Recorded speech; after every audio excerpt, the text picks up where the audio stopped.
sujets de l'empereur. Vous vous trouvez bien sur les ondes Radio Librarium. Radio Librarium, le plus sacré des muséums. Notre émission débutera après la page de réclame de notre sponsor, l'admirable Holy Energy. Toujours à nos côtés pour nous rafraîchir en cette période de prolongement des tempêtes solaires. Que ce soit à la chaîne du Manufactorum ou sur le champ de bataille, sujettes et sujets de l'empereur. En effet, depuis ses traditionnels ateliers berlinois du célèbre agrémente de Germanica Prime, Holy Energy peut se targuer de proposer à sa clientèle une formule à la fois bon marché et aux multiples vertus nutritives. Pas de sucre, peu de calories et encore moins de corruption mutagène. Telle est la devise de Holy Energy, sujettes et sujets de l'empereur. Si l'envie vous prend de rejoindre la Holy Crusade, utilisez le code Librarium qui vous offre 10% de réduction, ou le code Librarium 5 qui vous permet de déduire 5 € sur votre commande. Et si le doute vous habite encore, sachez que c'est votre humble serviteur qui a choisi de vous présenter l'officine Holy Energy, car ces produits, tels que les saveurs Apple Green Tea et Acai Hibiscus, constituent le substitut parfait aux sodas et autres boissons énergétiques, exportés massivement au-delà de la cicatrix pour corrompre la jeunesse. Vous ne vous sentez pas vaillant? Purger les ennemis de l'empereur ne vous semble plus aussi vivifiant qu'à l'accoutumée? Eh bien mon cher, cela est sûrement dû à une forme de corruption de votre âme. N'attendez donc plus, fidèle sujet de l'empereur, et rejoignez la Holy Crusade. Un esprit sain dans un corps sain, c'est la volonté de l'empereur.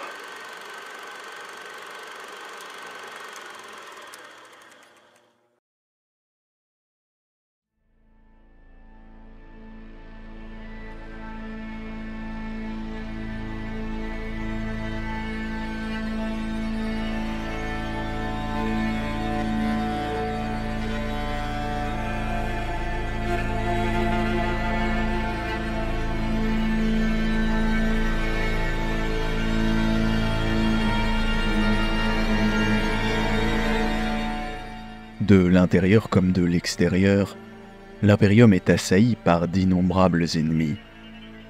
Les convoitises des Xénos impurs, l'influence néfaste des puissances de la ruine et de leurs adorateurs dévoyés, les révoltes planétaires, la mutation, les psychers non contrôlés, les dignitaires impériaux séditieux, ainsi que d'autres menaces œuvrent en permanence à la chute de l'Imperium et par là même à l'extinction de l'espèce humaine. L'Imperium subsiste pourtant dans cet univers hostile et l'humanité avec lui. L'Inquisition est une des nombreuses raisons. Connue comme la main gauche de l'empereur, l'Inquisition opère dans tout l'Imperium et au-delà pour contenir et éradiquer les forces qui voudraient contester à l'humanité sa domination sur les étoiles. Les inquisiteurs ont toute licence de se déplacer et d'agir comme bon leur semble afin d'assurer la survie de l'Imperium. L'insigne de leur fonction leur ouvre toutes les portes, et même les gouverneurs planétaires doivent se plier à leurs demandes sans délai ni résistance pour ne pas risquer d'être immédiatement considérés eux-mêmes comme suspects. Peu leur importe la vilainie de certains actes si ceux-ci peuvent préserver l'intégrité de l'Imperium. À cette fin, les inquisiteurs peuvent mettre à mort des planètes entières. Les membres de l'Inquisition varient énormément de par leur apparence physique, leur méthode et leur mentalité. Certains agissent seuls et en secret, à l'abri des regards du commun des mortels, tandis que d'autres opèrent ouvertement entourés d'une escorte de dizaines d'agents et d'acolytes. Ils ont en commun de n'en répondre qu'à leur ordo, chaque ordo n'en répondant qu'à l'empereur. Leurs actes ne peuvent être vérifiés par aucun adeptus, et ils sont fanatiquement dévoués à la protection de l'Imperium. Même le citoyen impérial le plus honnête et consciencieux sera pris de sueur froide en apprenant que l'Inquisition rôde dans les parages. Un état de fait qui convient parfaitement aux inquisiteurs. En termes généraux, l'Inquisition peut être considérée comme une organisation féodale. Au point le plus bas de la pyramide, une multitude d'esclaves travaillent dur à consolider les bases de cet échafaudage complexe d'obligations et d'influence. Au sommet de la pyramide trône le maître de l'humanité tout entière, l'empereur Dieu, au nom duquel tous les actes trouvent leur justification. Entre ces deux extrémités se répartissent toutes sortes de bureaux, de fiefs, de rangs et de privilèges auxquels certains des acolytes pourront peut-être un jour prétendre.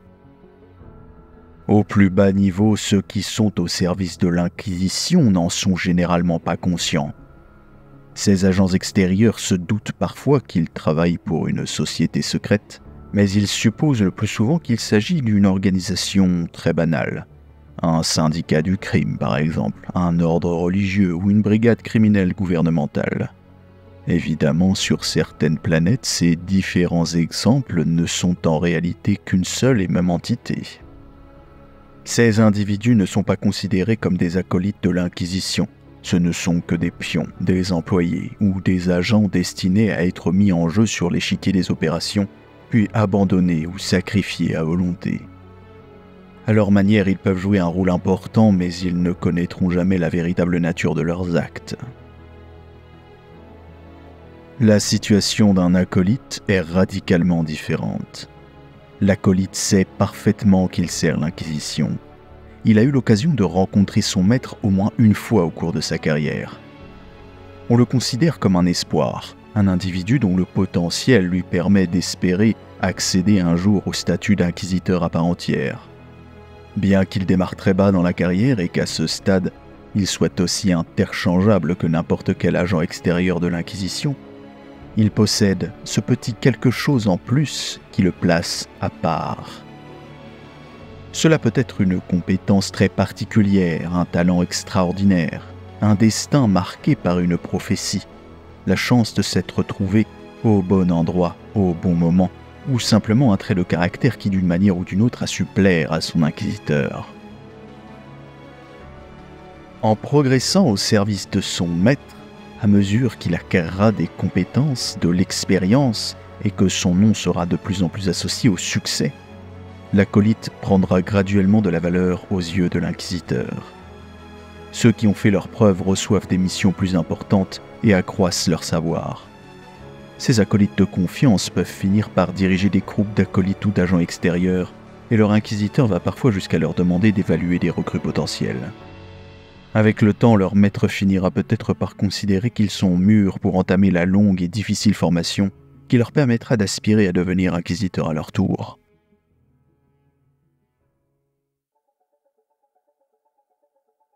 Les inquisiteurs sont beaucoup moins nombreux que leurs acolytes ou leurs agents extérieurs. Pourtant, ils sont le cœur et l'âme inébranlable de l'Inquisition. Ces individus farouchement indépendants, tous extraordinairement différents les uns des autres, sont le moteur qui fait avancer la grande organisation en traquant toutes les infamies de l'univers afin de les anéantir. Il existe une immense variété d'inquisiteurs qui disposent tous de pouvoirs quasi illimités. Chacun contrôle un réseau aussi subtil que complexe, composé de ses agents, de ses acolytes, de ses ressources, de ses ressorts d'influence et de ses contacts. Chacun de ces réseaux est un microcosme au fonctionnement très similaire à celui d'une inquisition en miniature et serait parfaitement capable de fonctionner en autarcie si le besoin s'en faisait sentir. Néanmoins, on ne peut que ressentir une certaine inquiétude à l'idée du genre de circonstances qui pourrait rendre une telle isolation nécessaire. Dans l'Inquisition, les chaînes de commandement sont nébuleuses, au mieux. Mais le représentant inquisitorial auprès des hauts seigneurs de Terra est peut-être celui qui symbolise le mieux la puissance considérable de cette organisation. Le rôle du représentant est d'observer les fonctionnements de l'Imperium et d'informer les hauts seigneurs des plus terribles menaces identifiées par l'Inquisition. Les circonstances qui président à la nomination d'un inquisiteur en tant que représentant restent très mystérieuses et ce représentant change constamment. Un inquisiteur a rarement l'occasion de servir 2 fois de suite au Conseil des hauts seigneurs. Ce représentant ne saurait être considéré comme le chef de l'Inquisition, car nul ne peut se prétendre le maître de tous les inquisiteurs, opiniâtres et dispersés comme ils le sont tous. Le représentant est tout au plus considéré comme un consultant autorisé à murmurer ses recommandations aux oreilles des hauts seigneurs et à travers eux à celles de l'empereur lui-même. Au-delà de cette structure très simple, L'Inquisition est agencée en groupements, institutions et affiliations peu structurées qui ne font que troubler encore un peu plus les eaux perfides de la grande organisation. Ces ordos, conclaves et factions sont aussi divers que ceux qui les composent. Nul ne saurait dire si ce sont ces structures disparates qui ont modelé les inquisiteurs pour en faire les individus dissemblables qu'ils sont aujourd'hui, ou si c'est le contraire qui s'est produit, mais la question fait encore l'objet de furieux débats.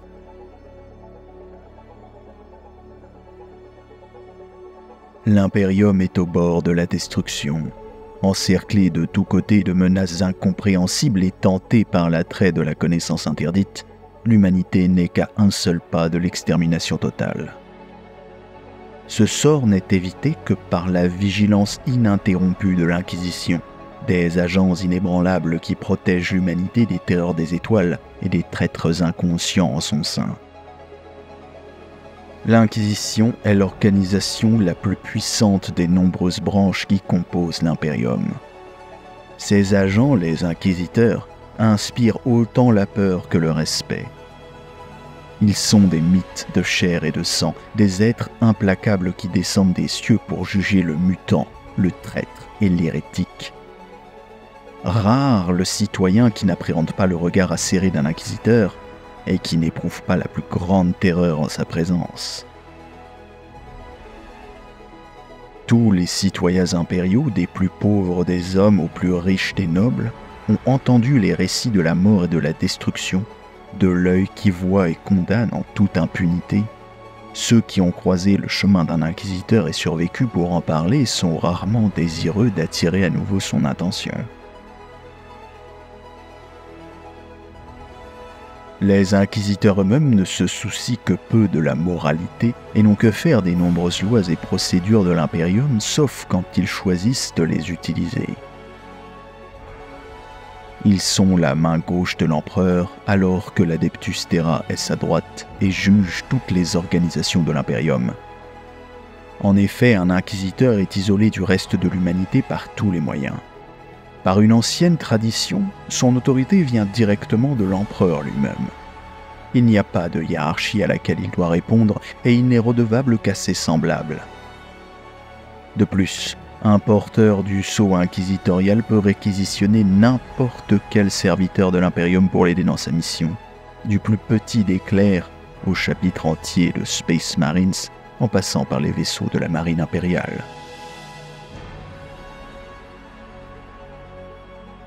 La survie est le seul objectif pour lequel les inquisiteurs se battent, pas la survie personnelle, car ils comprennent plus que n'importe qui qu'une vie n'a pas de valeur lorsqu'elle est comparée à l'échelle galactique. Un inquisiteur ne cherche rien de moins que la perpétuation de l'humanité. C'est un pragmatisme sans cœur, si inflexible et si fervent qu'il éclipse la foi du plus dévot des adeptes de l'ecclésiarchie. L'inquisiteur est un défenseur de la vérité absolue. À ses yeux, la tradition est sans importance. Des décennies d'existence irréprochable ne comptent pour rien et l'ignorance n'a pas d'importance. Les actes sont l'obsession de l'inquisiteur et les conséquences les plus insignifiantes sont à sa charge.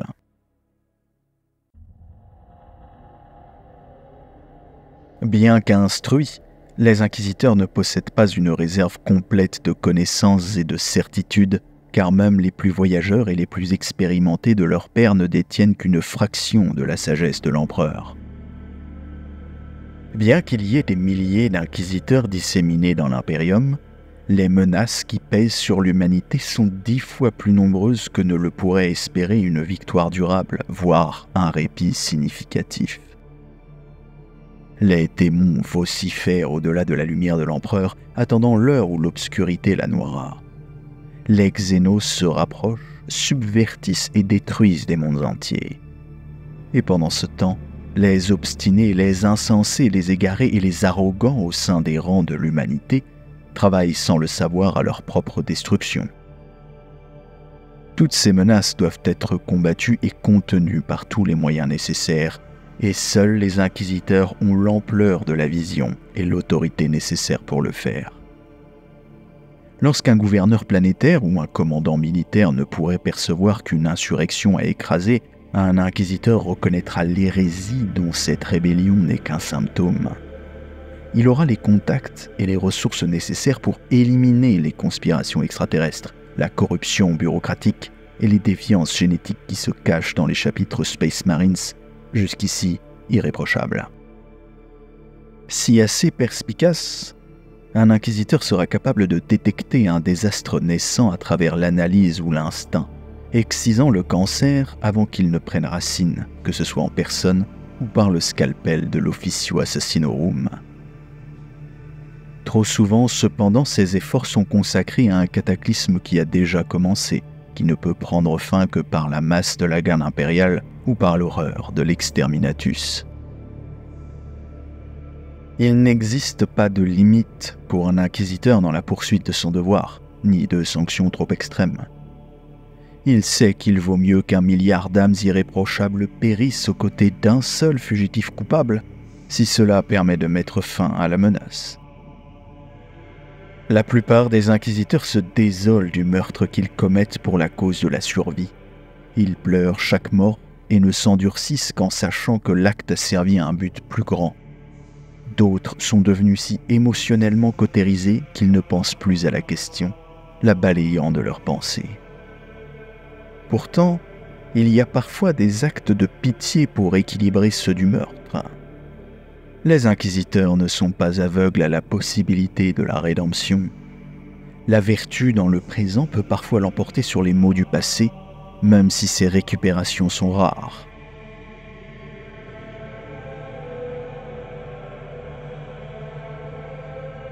Peu d'hommes peuvent croire que les moyens sont plus importants que la fin, mais ceux qui portent le sceau inquisitorial le savent mieux que quiconque.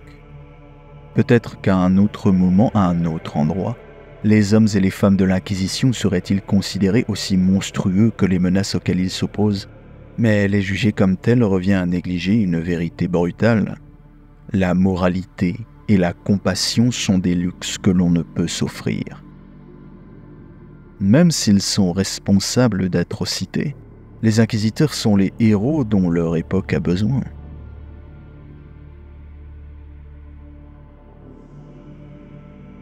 Il ne faut pas s'étonner que le passé de l'Inquisition reste secret. Les inquisiteurs eux-mêmes n'ont qu'une compréhension partielle sur la façon dont leur organisation a été fondée et doivent composer sur des centaines de légendes disparates et contradictoires. En effet, il existe une branche au sein de l'Inquisition, l'Ordo Originatus, dédiée à l'inspection de 10 millénaires de mythes, d'exagérations et de mensonges. C'est une tâche difficile, rendue impossible par l'opposition de l'Ordo Redactus, qui concentre ses propres efforts pour obscurcir délibérément le passé, de peur que les ennemis de l'humanité ne découvrent un avantage en connaissant les origines de l'Inquisition.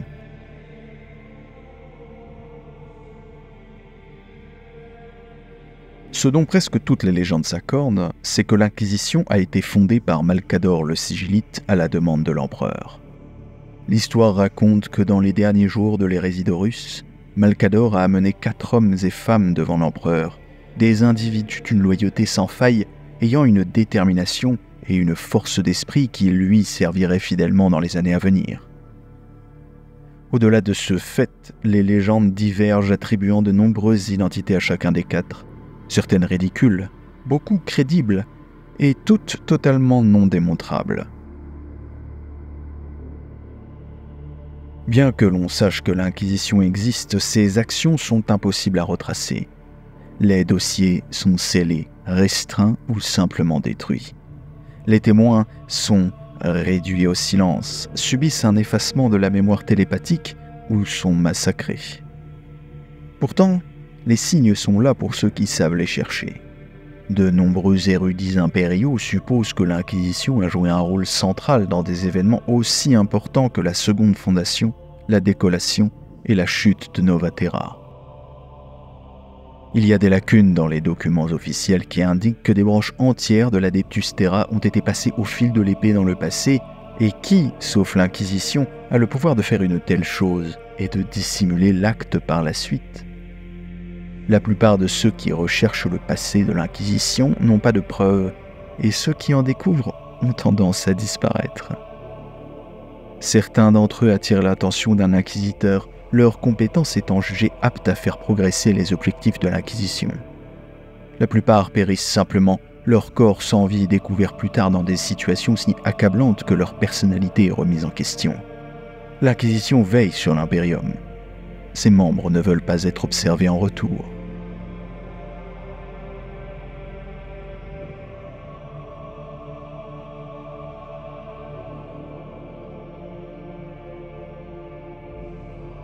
Certains inquisiteurs arborent des signes qui, pour l'initié du moins, disent clairement leur affiliation. Un inquisiteur servant l'Ordo Malleus peut se présenter comme un chasseur de démons et revêtir son armure d'or couverte de sceaux de pureté et de textes sacrés d'abjuration contre les entités du Warp. Les inquisiteurs de l'Ordo Hereticus peuvent ressembler aussi bien à des dignitaires de la foi impériale qu'à des membres de l'Inquisition. Les chasseurs de Xénos de l'Ordo Xénos peuvent partir en mission dans une combinaison environnementale blindée pour se prémunir du moindre risque de contamination Xénos. La grande majorité des inquisiteurs, quoi qu'il en soit, n'affichent pas de signe apparent de leur appartenance, préférant n'offrir aucun indice sur leur identité à leurs ennemis.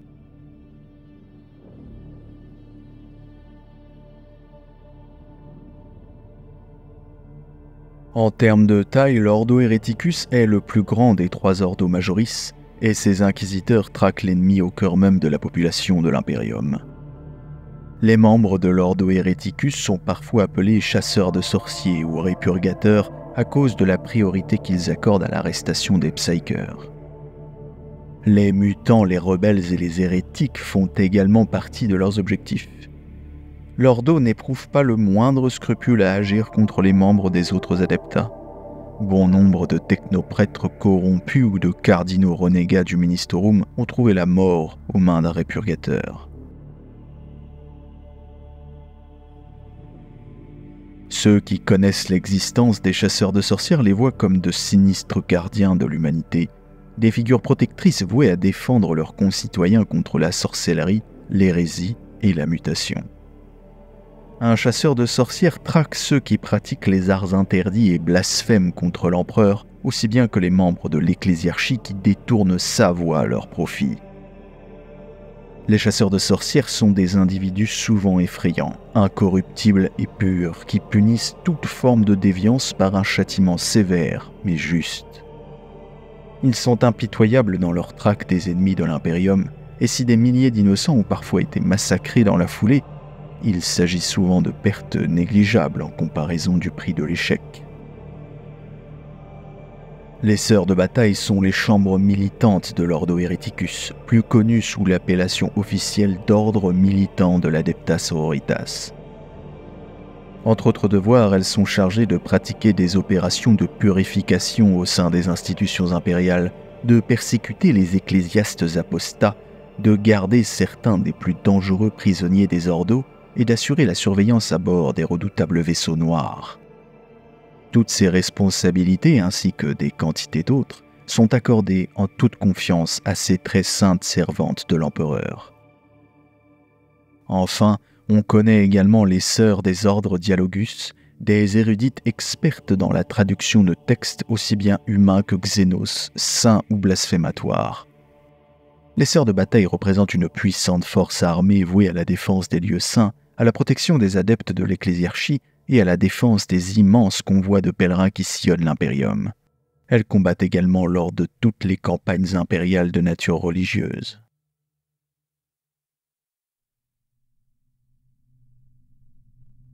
L'Ordo Malleus est probablement le moins nombreux et le plus soudé des ordos. Ces inquisiteurs font partie des femmes et des hommes les plus instruits, les plus incorruptibles et les plus dangereux de la galaxie. Des individus exceptionnels qui, depuis 10 000 ans, mènent une guerre secrète pour la survie de l'humanité. Cela vient sans doute du fait que l'Ordo Malleus combat les adversaires les plus meurtriers qui puissent se dresser contre l'humanité, les manifestations psychiques du chaos, les démons.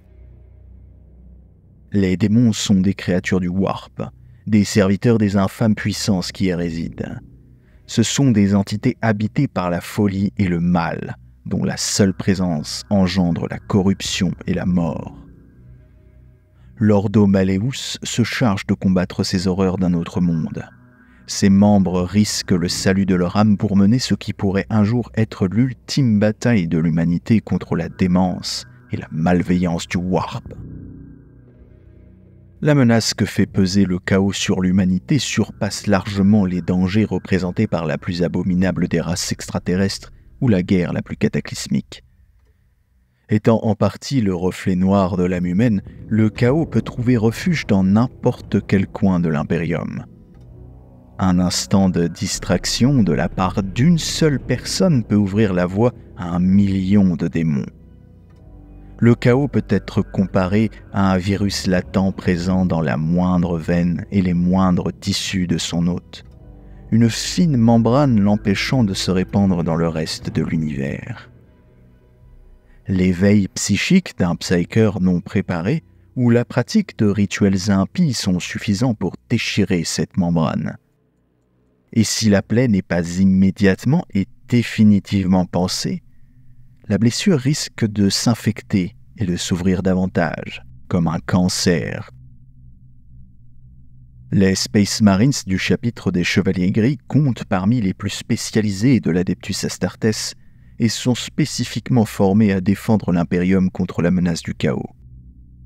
Ils sont rattachés de manière permanente à l'Ordo Malleus et l'on murmure que leur maître de chapitre ferait partie du conclave intérieur de l'Inquisition. Ces guerriers extraordinaires recrutés auprès des cultures les plus sauvages étaient tous des psykers émergents, et seuls les meilleurs ont résisté aux épreuves ardues qui visaient à affermir leur foi, leur force et leur endurance et leur courage.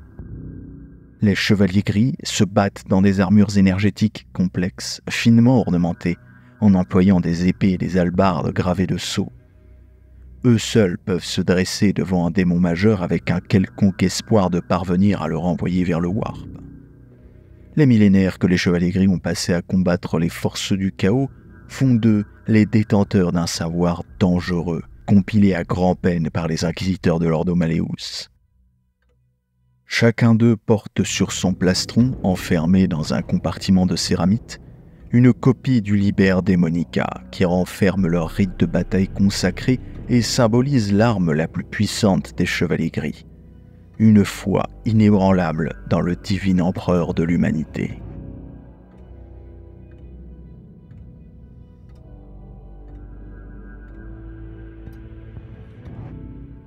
Les inquisiteurs de l'Ordo Xenos protègent l'humanité contre les attaques prédatrices des Xenos. Pour la plupart des citoyens de l'Imperium, les Xenos sont des abominations, des créatures païennes avides de détruire l'humanité qui doivent être exterminées pour le bien des humains. La plupart des inquisiteurs partagent ce point de vue et traquent les Xenos jusqu'à extinction complète si cela est possible. Cependant, certains Xenos sont bien plus subtils que cela. En un sens, ce sont les plus dangereux, car les armées de l'Imperium ne sont d'aucun secours contre de tels ennemis. Il existe des Xenos qui ont la capacité de prendre le contrôle d'êtres humains ou de dissimuler leur présence pour vivre au sein de communautés humaines qu'ils corrompent. Certains cultes dirigés par des Xenos sont parvenus à tenir durant des siècles, réussissant parfois à obtenir un immense pouvoir et un grand prestige pour leurs membres, tirant parti des superstitions et de la nature répressive propre à de nombreux mondes impériaux pour asservir des centaines de milliers d'individus. Les inquisiteurs de l'Ordo Xenos sont à l'affût des signes révélateurs d'une infiltration de ce type. Lorsqu'ils découvrent une colonie de ce genre, il n'est pas rare qu'ils rallient autour de leur personne un groupe d'inquisiteurs présents dans le voisinage afin de le détruire. Ce sont souvent d'intraitables investigateurs qui doivent se préparer mentalement à affronter des ennemis inhumains et à ne montrer aucune pitié envers ceux qui fraient avec les Xenos. Constituant la chambre militante de l'Ordo Xenos, la Death Watch recrute exclusivement ses membres auprès des différents chapitres Space Marines, ayant tous prêté le vœu sacré d'entraîner spécialement certains de leurs frères à la lutte contre le Xenos et de les tenir prêts à tout instant. En cas de nécessité, ces guerriers spécialisés peuvent être regroupés sur requête de l'Ordo pour combattre la menace Xénos partout où celle-ci se dresse.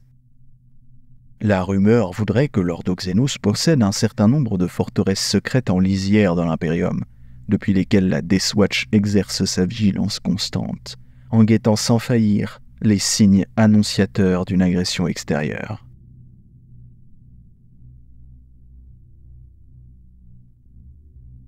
Hereticus, Malleus, Xénos, ce sont les plus connus et les mieux représentés des ordos, mais il en existe plusieurs autres, plus petits, qui sont chargés de surveiller certains organismes de l'Imperium.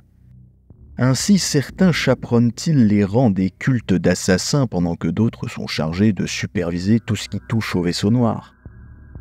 Selon des rumeurs persistantes, il existerait des ordos de l'Inquisition dont la mission serait de surveiller les officiers de la garde et de la marine impériale, tandis que d'autres auraient pour seule tâche de purger les rangs de l'Inquisition elle-même.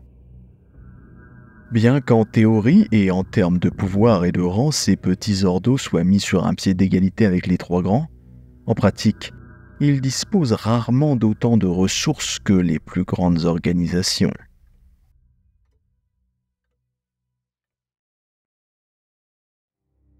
De nombreux inquisiteurs explorent une voie unique à travers la galaxie en s'appuyant sur leur propre jugement et leur connaissance pour l'emporter. Cependant, la nature de l'humanité consiste à rechercher un consensus, une voie commune sur laquelle procéder. Et les inquisiteurs ne sont pas différents. À tout moment, il y a des dizaines de philosophies différentes prônées au sein de l'Inquisition, chacune considérée comme la voie de la vérité ultime et du salut pour leurs adhérents. Ce ne sont pas des doctrines, mais des idées, testées avec chaque outil à la disposition de l'inquisiteur.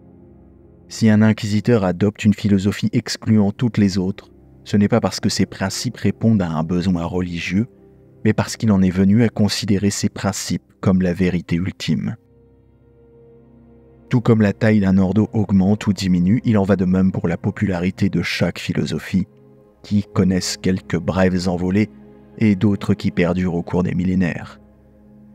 Bien qu'elles soient souvent soutenues par la ténacité de la croyance religieuse, ce sont des théories fondées sur la raison et testées par la rigueur scientifique. Les inquisiteurs sont avant tout des hommes et des femmes pratiques. Ils ne gaspillent pas leurs efforts ou leur temps sur des idées qui se révèlent être des fantaisies. Ces philosophies sont souvent si vastes qu'elles recoupent les disciplines inquisitoriales, rassemblant des inquisiteurs partageant les mêmes idées dans de nombreux ordos. Ces regroupements sont parfois appelés factions, mais cela est erroné, ce qui implique une structure qui n'existe tout simplement pas. Tous sont égaux dans la poursuite de la philosophie, même s'ils choisissent des méthodes différentes. Ainsi, un taurien qui croit que l'âme de l'empereur peut renaître dans un nouveau corps de chair et de sang pourrait venir de l'un des nombreux ordos.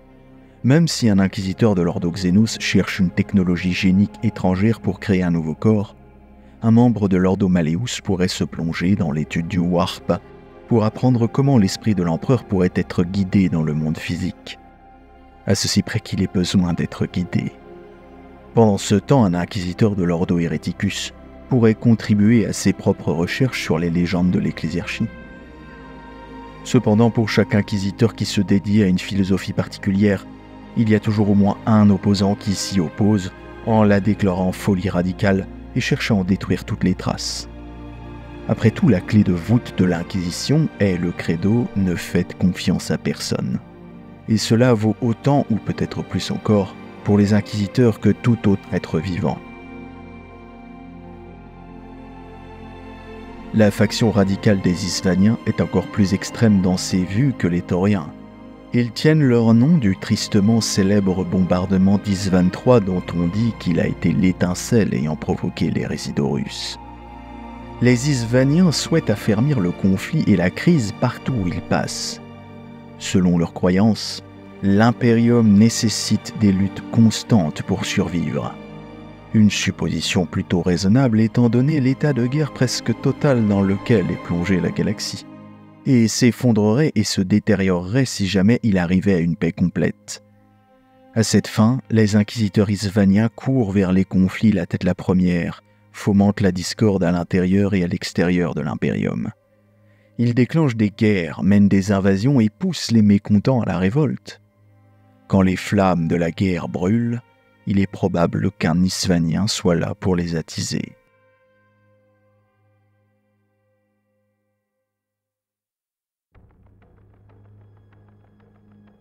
La corruption est considérée par beaucoup au sein de l'Inquisition comme l'indicateur fiable d'une hérésie plus profonde. Se détourner totalement de la lumière de l'empereur demande de grands efforts, voire une certaine forme de courage, mais le processus peut parfois être très subtil et s'opérer sans même que l'individu ne s'en rende compte. Ce qui commence comme une petite activité délictueuse peut éventuellement dégénérer en crime à grande échelle. Quelqu'un qui trafique du matériel volé peut un jour entrer en possession d'artefacts maudits et tomber sous leurs emprises. Ce qui apparaît parfois comme une entreprise criminelle sans conséquence peut en fait n'être qu'une façade abritant les activités d'un culte de rebelles ou même d'infiltrateurs xénos.